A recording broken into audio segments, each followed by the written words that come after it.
So it was an awful yet the greatest audition ever because he literally basically gave a middle finger to everybody and still got the job. How old were you when you started? 18. I didn't move back to LA until I was 18 years old. Did you always act? No. When I was a kid, my mom was like, absolutely not.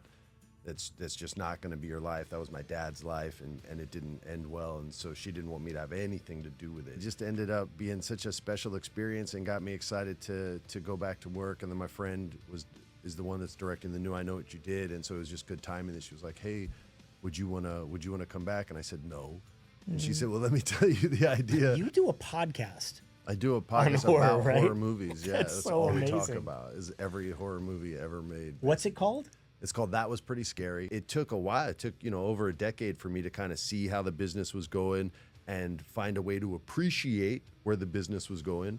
And then eventually I took a job with what all the studios thought was the enemy, was Netflix. I've found a way to exist in both worlds. As long as I can get a little taste of what I need, Yeah. then I can do everything else. I get that. So you guys have been married now for 20 years? 22 years. 22 Wow, years. that's something, amazing. That's exceptional. something that I've admired about your relationship is you both have seemed to stay out of the public. So, Freddie, you said something a little bit ago that you retired. Mhm.